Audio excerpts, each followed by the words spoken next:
Et coucou tout le monde, c'est Zenart. Vidéo un petit peu spéciale comme vous pouvez le voir, déjà parce que vous voyez ma gueule. Et ensuite parce qu'il s'agit d'une interview de Superflame qu'on a réalisée cet été avec l'Omniscient. Lien de sa chaîne dans la description. Donc une interview de Superflame qui est l'auteur du SSU. Vous avez pu voir que j'ai fait pas mal quand même de trucs autour du SSU, notamment des fanarts. Et je suis aussi très active dans la communauté. Et donc, on a fait cette interview qui dure 4 heures, donc qui sera en plusieurs vidéos, vous vous en doutez, et qui sera donc disponible, comme je l'ai dit, sur ma chaîne et sur sa chaîne. À savoir que certaines infos de l'interview datent un petit peu, vu que ça date de fin août et que maintenant, eh bien, nous sommes, à l'heure où j'enregistre, le 13 novembre 2024. Donc, entre-temps, Jeff a quitté l'entreprise, et puis sûrement d'autres petites informations qui sont peut-être erronées. Mais ça n'empêche que la majorité des informations sont toujours d'actualité. Donc sur ce, bon visionnage. Donc, partie sur Superfly Studio terminée. On va entrer sur la partie qui concerne les projets vraiment de Superfly Studio. Et pareil, dans différents aspects. On va passer par Tellington. Donc la première question, ce serait les formats d'abonnement à Tellington, puisqu'il y a quelques mois, il y a eu la nouvelle landing page, avec les petits commentaires et tout. Et à l'époque, tu me montrais, il y avait là actuellement les formats d'abonnement qui existent. Il n'y en a qu'un. Tu peux l'avoir en annuel ou en mensuel, et puis tu peux l'avoir avec le Pass Culture, mais un format. Parce que plus tard, il pourrait y avoir un format avec que les calendriers, que machin, etc. Voilà. Est-ce que ça pourrait exister? Format familial Alors, plusieurs questions dans ta question. Oui, c'est un format plus. C'est une question plus large.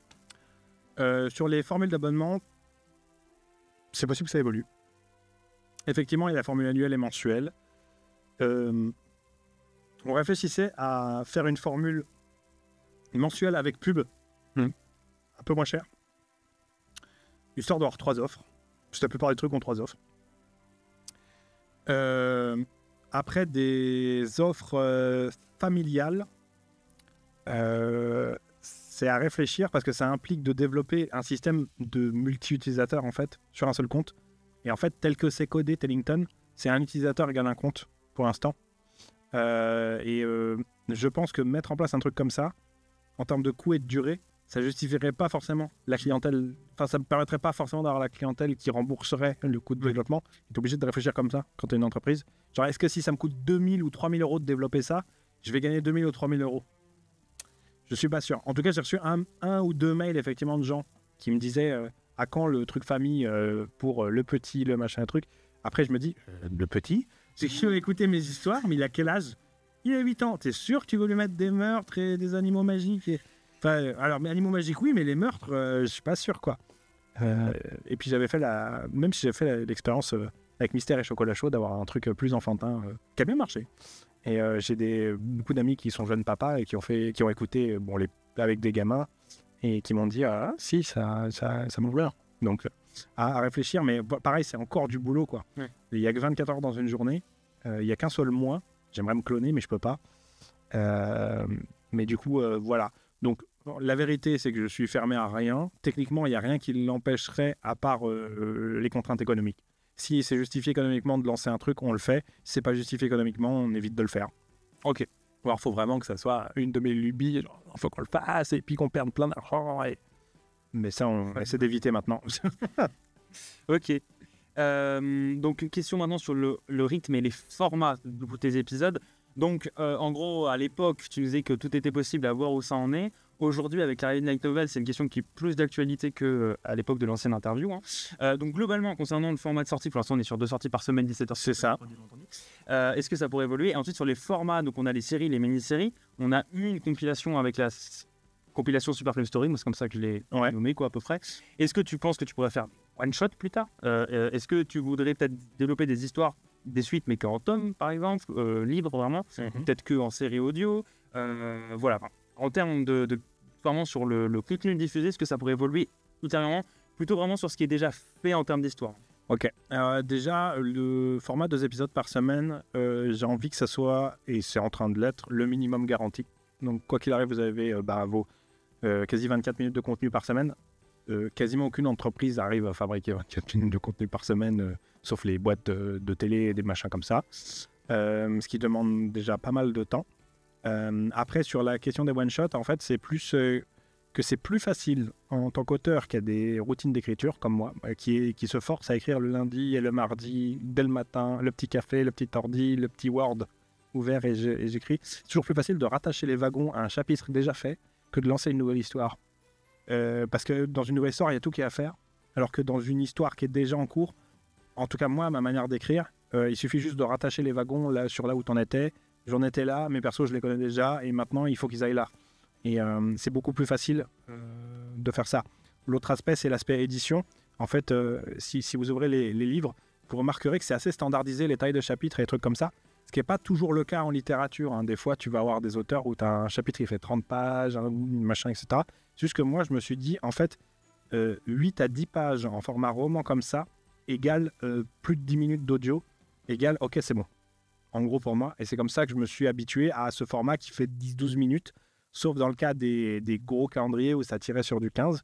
Parce qu'en fait, il faut que je fasse le maximum du minimum de temps.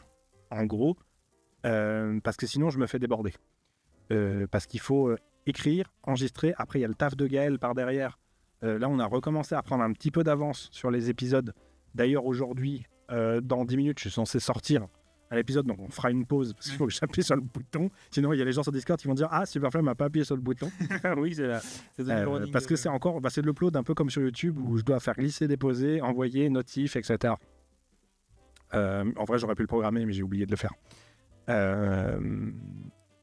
Et donc, voilà, il y a les contraintes d'impression aussi parce que ça permet d'avoir des bouquins assez standardisés. Tu vois, tu fais 10 chapitres, ça te fait un petit livret comme ça qui fait plus de 100 pages.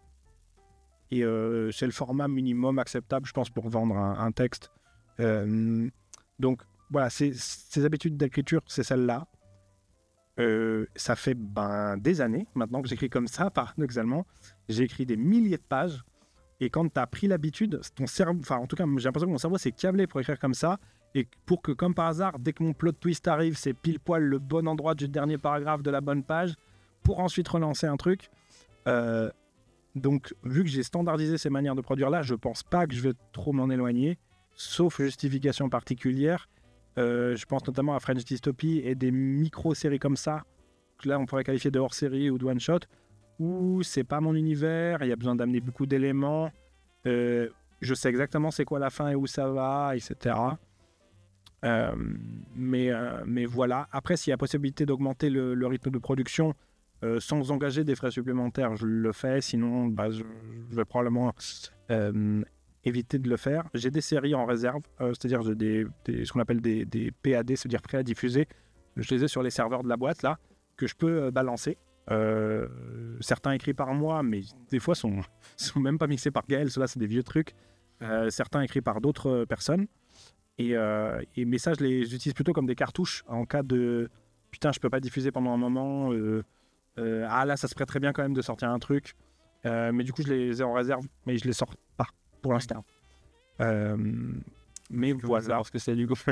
Voilà, il y a pas mal de petits trucs, notamment autour de Cornelius et Camélia. Mais ça, j'hésite à le remasteriser parce que l'idée, c'était de faire une série qui est centrée sur les deux vieux. Et que je passe longtemps s'engueuler tout du long. Ok.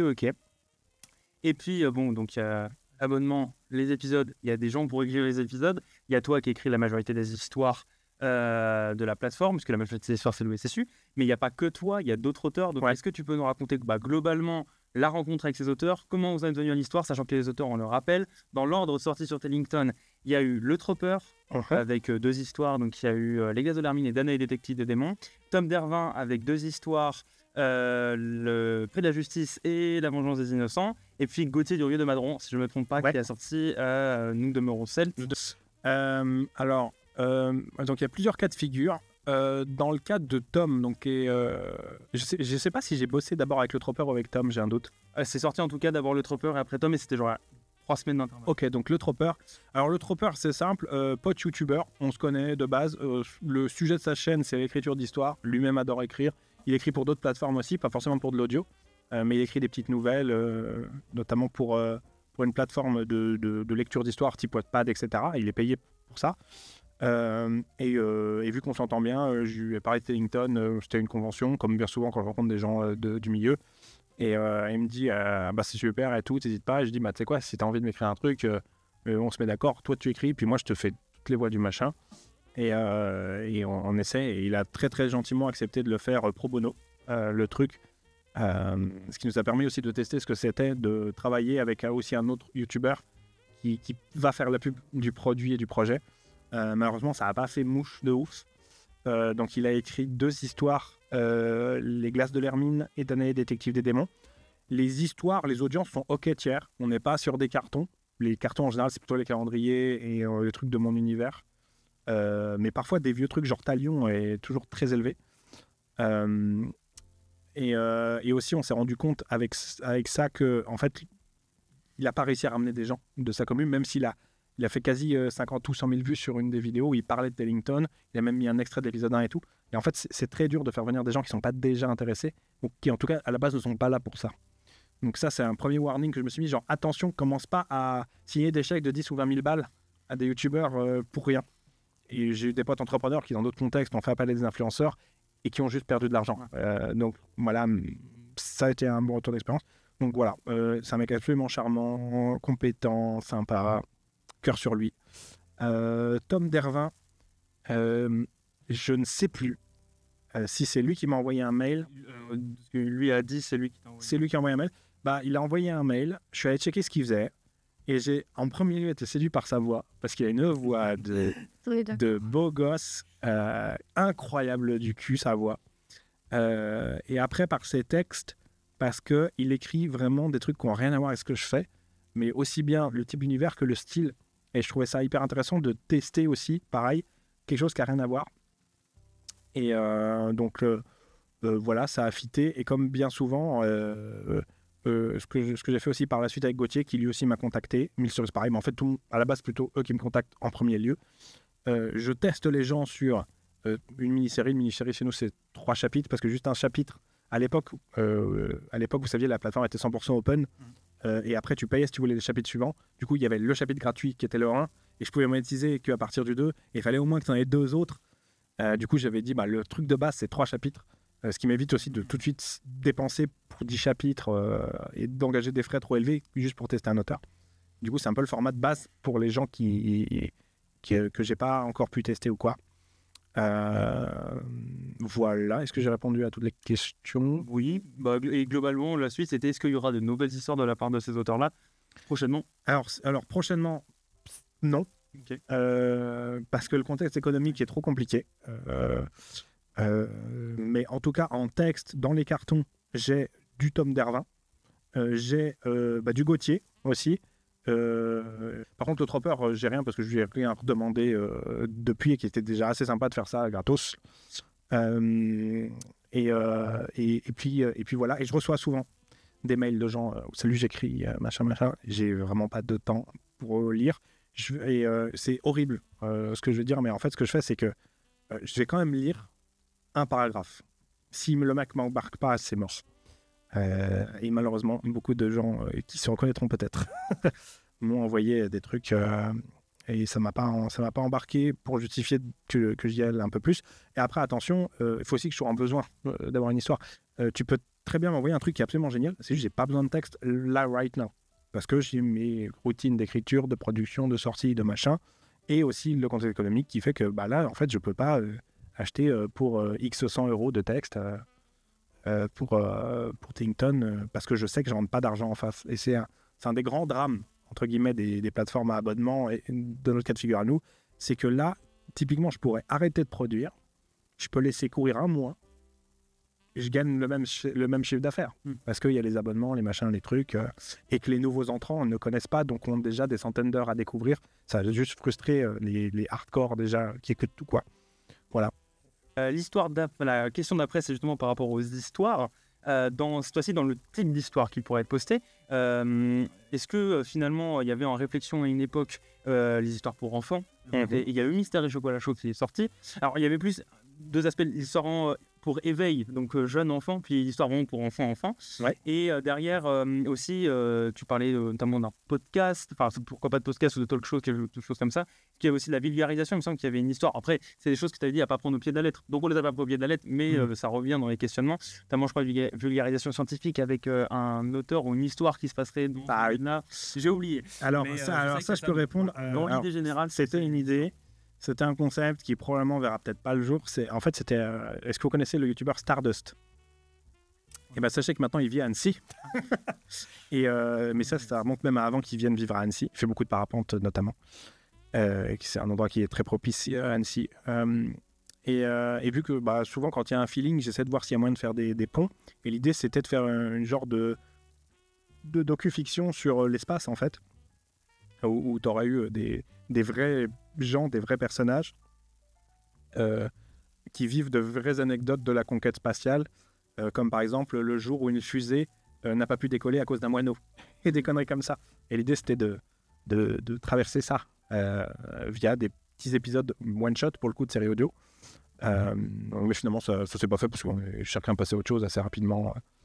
Il y a les métiers créatifs, très souvent tu as des millions d'idées, tu as beaucoup de gens qui se pitchent les uns les autres, et au final les trucs qui sortent, il y en a 2%, 3%. Alors pour l'instant c'est pas prévu. Si le contexte était différent, je le ferais peut-être. Le kiff aurait été Tellington Kids, qui est un truc qu'on aimerait faire. Mais là maintenant, on peut pas. On peut pas parce qu'en fait, si je fais Tellington Kids, se dire que j'écris des histoires pour enfants et que j'écris pas les histoires que vous écoutez vous au quotidien. Mais si ça peut être le résultat de différents partenariats à droite et à gauche et que c'est financièrement intéressant, encore une fois, ça peut voir le jour, sachant que typiquement la cible des enfants, en fait plutôt des parents, c'est un truc qui est très rentable dans le milieu des histoires, mais il y a aussi énormément de concurrence. J'avais fait une petite étude de marché. On a notamment l'Uni, ces petites boîtes à histoires font beaucoup de gamins qui ont aussi sorti une appli qui ressemble un peu à ce qu'on fait nous. Et justement, eux, ils sont maqués avec tous les gros éditeurs, les Bayard, Jeunesse, machin, et eux, ils ont des millions. Mais qu'est-ce que tu veux faire avec 2000 balles et des lumines? Enfin, c'est un peu compliqué.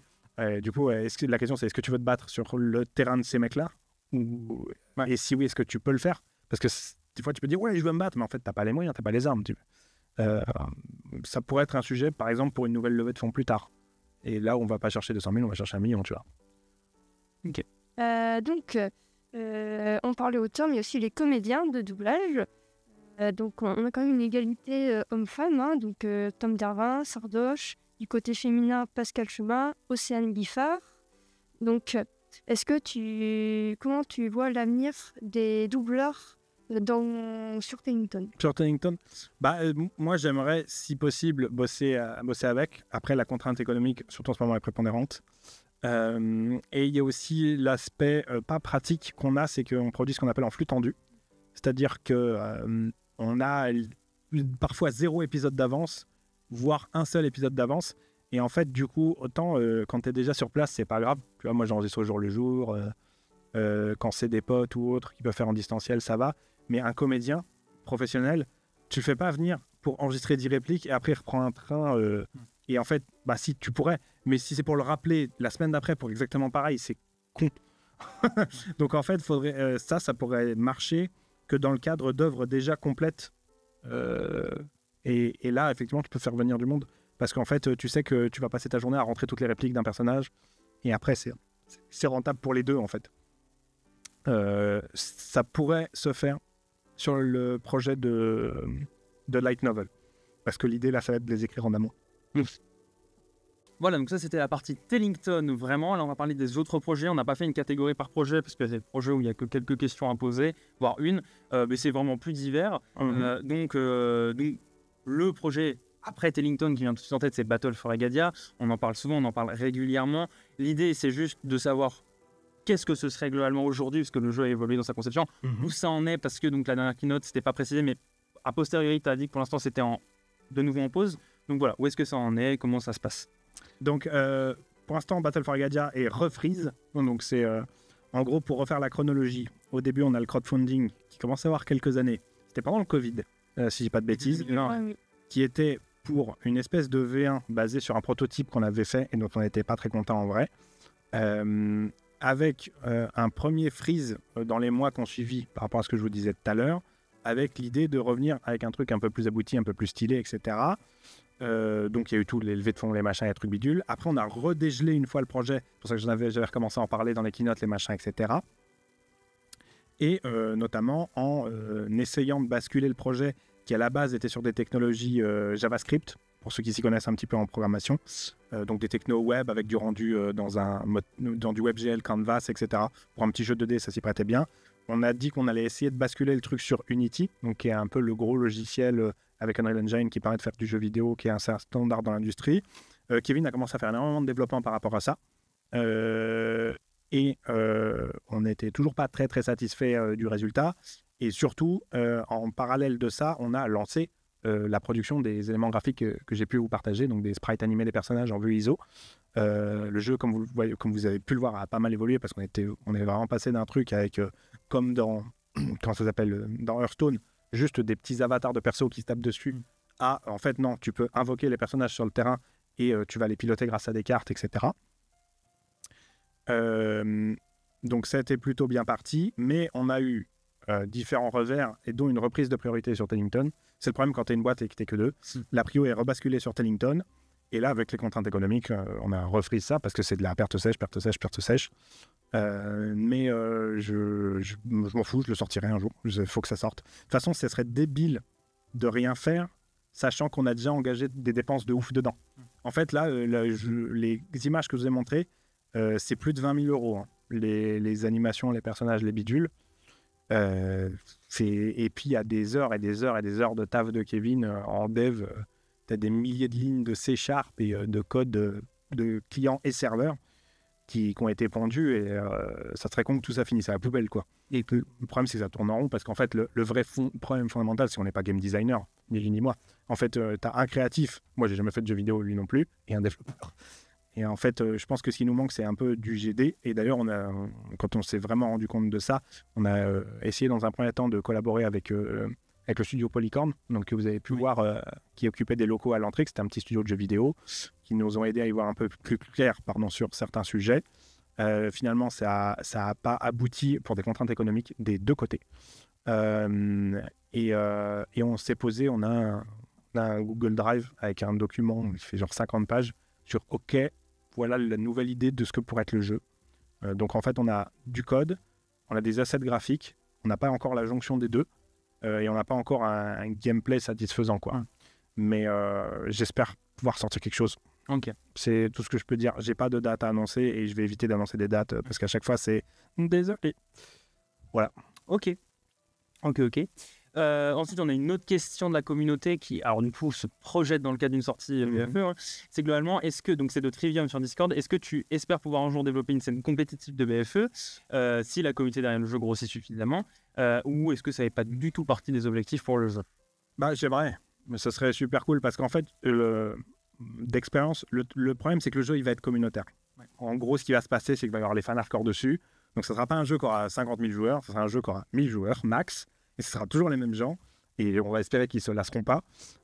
Et du coup, il faut plaire à ces gens, donc les inciter à revenir souvent. Et effectivement, l'aspect compétitif, ça peut être cool d'avoir des battles au sein du Discord, des trucs comme ça, de qui sera le plus puissant sur BFE. Après, ce qui est intéressant aussi, c'est qu'un jeu vidéo, ça se market plus facilement qu'une appli de série audio. Donc, si on arrive à pondre un jeu qui est suffisamment quali, là, je pense que je peux faire appel à des mecs comme Joueurs du Grenier, etc., pour de la com, et aller sur de l'influence à ce moment-là, et aussi un jeu, c'est streamable.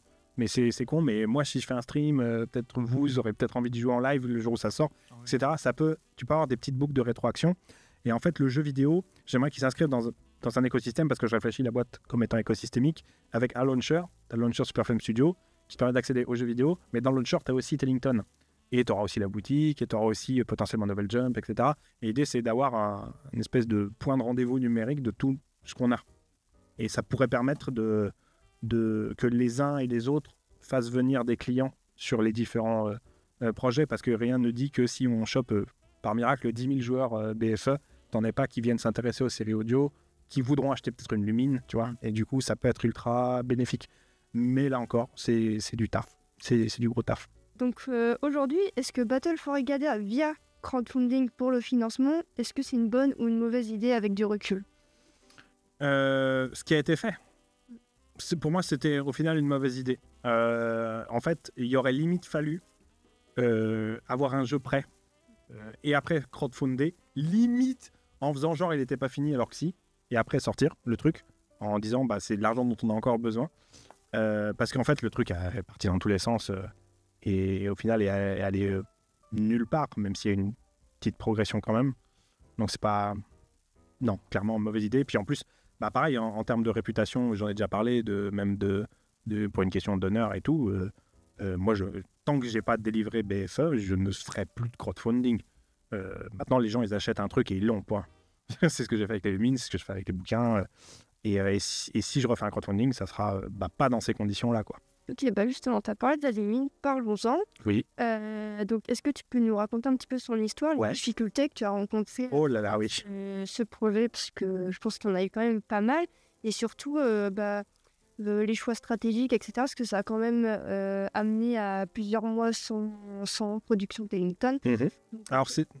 Alors, déjà, les absences de production de Tellington n'étaient pas liées que à la Lumine.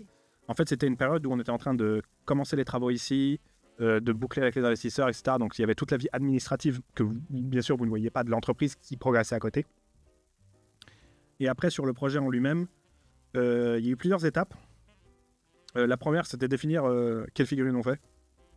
Et Lumine est venue un peu d'elle-même. On avait fait un sondage, d'ailleurs, si je dis pas de bêtises, où on a imposé Lumine, je me souviens plus. Il y a eu un sondage. Et un sondage. Très vite, on s'est rendu compte que techniquement, c'était intéressant Lumine parce qu'elle est homogène, toute blanche. Du coup, en termes de peinture, etc., c'est moins galère. Que c'est un animal qui est trop mignon. Que c'est un peu la mascotte de la boîte. Et que même quelqu'un qui n'est pas fan de l'univers, il a ça sur sa bibliothèque, il le trouve sympa, tu vois. Donc, voilà, on a choisi Lumine comme ça, bien sûr grâce au sondage aussi, mais il y avait plusieurs arguments pour. Ensuite, en termes de fabrication, il y a eu dans un premier temps... j'ai tout de suite su que je voulais faire le projet avec mon pote Moric. Donc c'est celui qu'on voit dans les vidéos que j'ai pu partager, parce que c'est un mec d'Annecy, il est du coin, on se connaît, etc. C'est sa passion, les figurines. Il y a eu la phase de ce qu'on appelle de modeling. Donc ça prend quand même quelques semaines. C'est créer la version 3D sur ordinateur, parce qu'avant d'imprimer, tu as un modèle 3D de la figurine. Et ça, on a fait beaucoup d'allers-retours. On voit dans une des vidéos plein d'itérations où on est vraiment passé par... au début, ça ressemble littéralement trop à juste une hermine, à, on dirait, un vieux rat bizarre, à, on dirait Simba... Simba, mais qui se serait fait écraser par une poêle, on a enfin une forme un peu définitive qui est à mi-chemin entre une vraie hermine, mais aussi un peu un écureuil. Et en fait, ça ressemble pas à ça, en vrai, une hermine. Mais ça marche, tu vois. Et donc ça a été très, très long.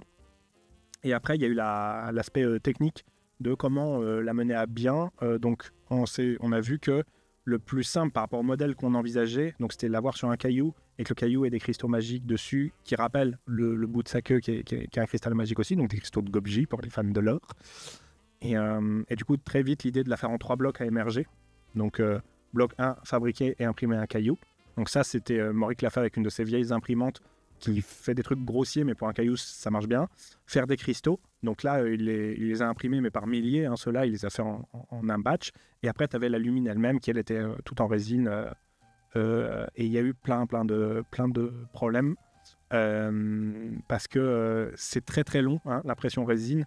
Sortir un batch de Lumine, ça peut prendre une nuit complète. Ah ouais. Et le matin, quand tu te réveilles, des fois, elles sont toutes... elles ont des déformations. Et donc, c'est tout à la poubelle. La résine, ça coûte un peu cher quand même.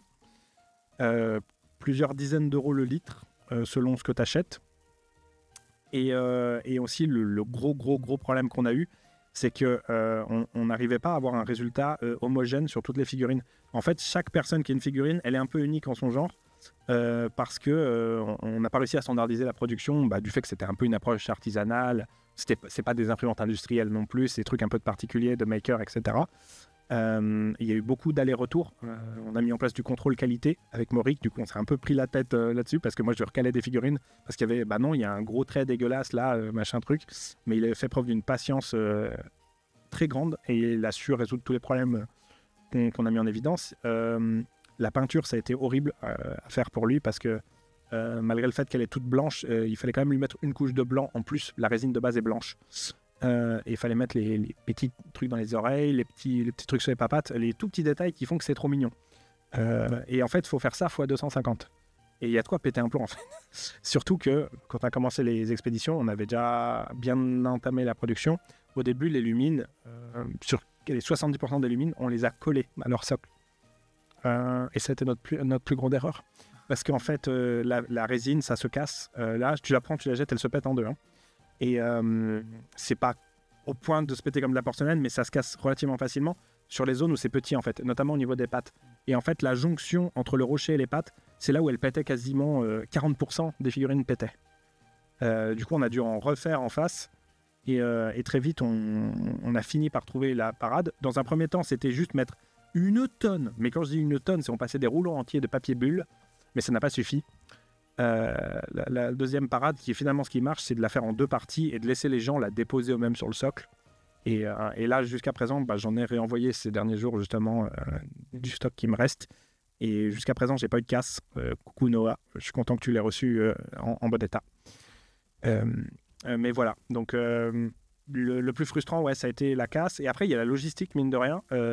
Gérer des centaines de colis, c'est hyper chronophage. Parce que tu dis, ouais, tu fais ça en une journée.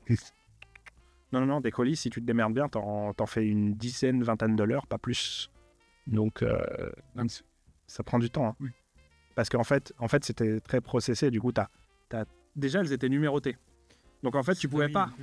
Voilà, tu pouvais pas envoyer une lumine random à un mec random. Il fallait qu'elle ait le bon numéro collé sous le socle, qu'il y ait le bon certificat dans la bonne boîte. Tu as l'emballage papier bulle. Après, tu la déposes délicatement dans une première boîte qui est brandée Super Flame Studio. Et tu mets des copeaux de maïs soufflé là pour protéger. Tu refermes, tu mets dans une autre boîte d'expédition, tu remets des copeaux, tu refermes, tu mets une tonne de scotch, tu mets des autocollants fragiles, tu pries ta race, tu mets les tickets d'expédition. Et ça, c'était pour le cas des gens qui l'envoyaient en Europe. Et hors Europe, après, il fallait que je remplisse des dossiers de douane. Ah ouais. Bah après, c'est relativement... c'est des papiers standardisés. Oui. Mais en fait, tu avais des petites pochettes d'expédition, j'en ai encore dans la boutique là, où je te jure, tu as genre 12 papiers juste parce que le truc il va au Canada. Je déclare que c'est pas de la drogue. Encore que. Et, mais voilà, en tout cas maintenant on sait que c'est chiant à faire et que ça se casse. Donc pour les prochaines, quand il y en aura, on sera beaucoup mieux armé. Clairement. On fera pas les mêmes conneries. Et l'idée venait d'où du coup? De faire des figurines? Ouais. C'est moi. D'accord, c'est juste C'est moi, je me suis dit, mais les gens ils veulent des figurines. En fait, je me suis mis à la place de quelqu'un qui serait fan, il voudrait une figurine. Et c'était vrai. Oui. Et ce fut vrai. Et après, il y avait aussi l'aspect est-ce qu'on a moyen de proposer un truc vraiment aux vrais fans à qui ça parle et tu sens qu'il y a de l'émotion dans les achats et même dans la réception. J'ai reçu pendant des semaines, je les mettais en story d'ailleurs, des photos des gens de chez les gens. Elle avait une petite place, tu vois. Ma lumine, elle est là, elle est sur ma bibliothèque, elle est sur ma table de chevet, elle est près de ma lampe, elle est à côté de mon chat. Et ça m'a permis de me dire, ok, ouais, ça parle aux gens, quoi. C'est un truc émotionnel de corps avec ça. Ok, maintenant parlons d'un autre projet, Novel Jump. Est-ce que tu as des nouvelles sur ce projet? Rien de nouveau sous le soleil. Donc c'est moi qui ai designé toutes les interfaces. Elles sont quasiment toutes faites. Donc en gros, c'est un mock-up dans un Figma, qui est donc le logiciel pour faire des interfaces, et il n'y a rien qui a été codé pour l'instant. Ok. Voilà. Donc c'est un projet qui passera après la période économique. Ouais, clairement. Parce qu'il n'y a pas de rentabilité immédiate garantie avec ça. Pareil, il y a toujours le risque qu'on sort le truc, il n'y a que les gens du Discord qui vont dessus, qui vont, les connaissant, plutôt mettre leurs histoires en mode gratuit pour que les copains puissent les voir gratos, et au final, on rentrera 0 € avec ça, a priori. Sur le modèle, du coup, c'est bien établi. Par contre, on peut faire payer par chapitre ou par histoire, ou c'est encore en réflexion? Alors, au début, je voulais me faire du genre de prix libre, et je me suis rendu compte que c'était trop la porte ouverte aux arnaques. Et du coup, en fait, on va sans doute faire comme beaucoup d'applis qui ont le même modèle. C'est un chapitre égale un token. Et après, les tokens, c'est nous qui fixons les prix. Donc, en fait, ce qui va faire gagner de l'argent aux auteurs, c'est d'être beaucoup lus et donc beaucoup achetés. Et pas de vendre leur bouquin 500 balles, quoi. ou de faire 450 chapitres. Ouais, mais ça peut être une technique du coup. Ouais. Ça peut être une vraie technique. Bah ouais, Si l'histoire marche. c'est ça. Ok. Après, il y a un aspect juridique et comptable qui est peut-être un peu chiant, mais qu'on explore avec justement mon cabinet comptable. C'est comment je fais pour donner de l'argent à des gens sans qu'ils me fassent de facture, vu que ça peut être des particuliers. Ouais. Et en fait, il faudrait utiliser un peu les mêmes genres de réglementations qui sont utilisées avec le Bon Coin. Et les plateformes comme ça, en fait, où en fait, les particuliers ont le droit de récolter une certaine somme d'argent non imposable dans la limite de X euros par an. Et en fait, en gros, il faut qu'on arrive à être sûr que c'est bien légal et aussi via le biais des CGU, à faire en sorte que la responsabilité légale de déclarer les revenus, ça soit pas la nôtre, mais celle des gens qui sont payés en face. Sinon, je vais en tôle. Donc, ça serait un peu relou pour avoir donné une plateforme d'écriture à des gens. Ou après, l'autre option, et c'est un truc qui me saoule, mais ça reste une option, c'est de dire, désolé, tu dois me prouver que tu es une auto-entreprise ou que tu as moyen de facturer. Sinon, tu ne peux pas vendre. Tu peux mettre qu'en gratuit, par exemple. Okay. Ça pourrait s'imaginer aussi, d'ailleurs. Ok, d'accord. Ensuite, bon, ça c'est plutôt rapide, ce que tu as bien élaboré avant. Globalement, pour l'idée figurine ou light novel, sur le choix à faire pour les prochains mois, pour l'entreprise, etc., comment toi tu ferais ce choix en fait? C'est que sur quels critères tu te bases pour choisir entre les deux? Ouais, c'est ça. Parce que je pense que ce ne sera pas les deux en même temps. Non. Encore que ça pourrait, parce qu'en fait, les figurines, j'ai besoin d'un go. Et après, en fait, le dossier, il part entre les mains d'un artiste 3D et de Mauric. J'ai pas besoin d'être là 24 tant et puis la production, elle se fait, tu vois. Mais effectivement, il y a, on va dire, la phase artistique où je dois être très présent au début, en mode, ok, elle ressemblera à ça, et tu changes rien, s'il te plaît. C'est ça, elle ressemble à ça. Oui, mais non. Donc, ça pourrait hypothétiquement être fait en parallèle, mais après, je pense que le light novel potentiellement arriverait plus vite, parce que le light novel, c'est du revenu récurrent, tout simplement. Ok. Je préfère être sûr d'avoir X 100 euros par mois tous les mois que de vendre 100 figurines et plus aucune. Et sachant que les figurines, vu qu'on sait que ça marche, on pourrait très bien en sortir n'importe quand, en fait, dans l'absolu. C'est joli. Bref, avant de casser de ce thème, donc, c'est donc, pour le coup plutôt divers. Donc là, c'est un peu parole libre sur des idées. On ne parle pas de projet en fait, c'est plutôt sur qu'est-ce que tu aimerais faire. Donc là, je me suis basé sur l'histoire de tout ce qui était dit. À l'époque, on parlait d'une bible du SSU qui pouvait en interne centraliser plein d'informations. En ce moment, on voit que tu fais Lore of Egadia. Lore of Egadia, j'essaye. Il y avait la BD Andrew Bennett qui était parlée à un moment. Finalement, la saison 2 de la web-série, il y a peut-être d'autres choses que j'oublie. Sur tous ces petits projets-là, qu'est-ce que tu aurais à dire? Est-ce que tu aurais des envies, etc. Alors, donc là, la question, c'est qu'est-ce que j'aimerais faire ou par rapport à ces projets qui ont été évoqués, où ils en sont? Les deux. Ok. La BD Andrew Bennett, finalement, c'est un peu tombé à l'eau. Donc, je pense que ça se fera pas pour diverses raisons. Et la principale, c'est juste que l'histoire que je voulais raconter à l'époque, elle est totalement invalide avec la chronologie qu'on a maintenant. On a... la saison 2 de la série, c'est quasi sûr que ça sera jamais. Parce que la saison 1 était un enfer à faire... parce que même en tant qu'auteur, j'ai beaucoup évolué, je raconterai plus le même genre d'histoire forcément. Il y avait des très très grosses ficelles. Elle était cool, hein, cette histoire, et visuellement c'était beau, mais quand tu prends le scénario, tu dis putain, c'était pas moi, c'est mon regard à moi, c'était quand même pas ouf, je trouve. Il y a moyen de faire un truc de ouf. Par contre, ça veut pas dire que je ferme la porte à de l'audiovisuel. Mon rêve reste quand même, si les dieux le veulent, un jour un blockbuster. Mon grand fantasme aussi, ce serait une série animée. Parce que ce qui est bien avec le dessin animé, c'est que tu peux vraiment... C'est tes personnages, quoi. Tu peux les... Comme ils veulent, comme tu veux qu'ils... Tu leur donnes vraiment l'apparence que tu veux, les voix que tu veux. T'as une grande pilotabilité sur le dessin animé. Donc, énorme fantasme de ce côté-là. La seule contrainte, en vrai, c'est, pour en avoir déjà discuté avec Majid, c'est qu'en fait, c'est tout le circuit de l'audiovisuel qu'il faut se taper. Et donc, c'est monter un dossier, c'est trouver un producteur. C'est que le producteur, ça fit bien. Et ensuite, le plus chiant et le plus dur, en fait, ce qui déverrouille tout, en France en tout cas, c'est de trouver ce qu'on appelle un diffuseur. Ouais. Un diffuseur, ça peut être France Télé, ça peut être Netflix, ça peut être du cinéma. Mais si t'as pas un de ces mecs-là qui dit banco, j'achète, tu fais rien. C'est mort. Et le problème, c'est que ces gens-là, quand ils achètent, il faut que ça corresponde à une grille de demandes et de besoins. Et typiquement, malheureusement, dans le dessin animé, par exemple, ils veulent des trucs pour les enfants. Mais après, il y a peut-être moyen de faire un truc en zoom, je sais pas. Ok. Mais voilà, en tout cas, il n'y a rien qui est actionné par rapport à ça, mais ça reste un de mes grands buts. En vrai, Battle for Agadia, j'ai vraiment envie d'arriver à en faire un truc, mine de rien.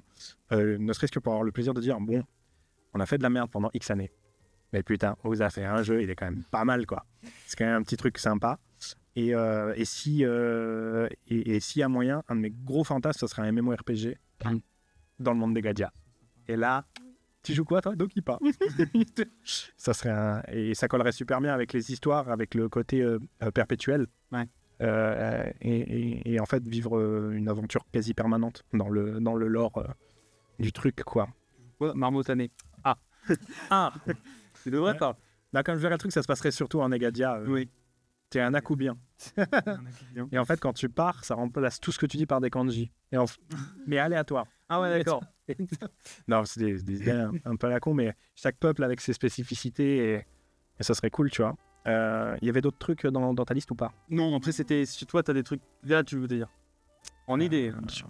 Franchement, si on arrive à faire la partie jeux vidéo, ce serait quand même bien. Ouais. Vraiment en priorité et réalisme de priorité la partie jeux vidéo. Ok.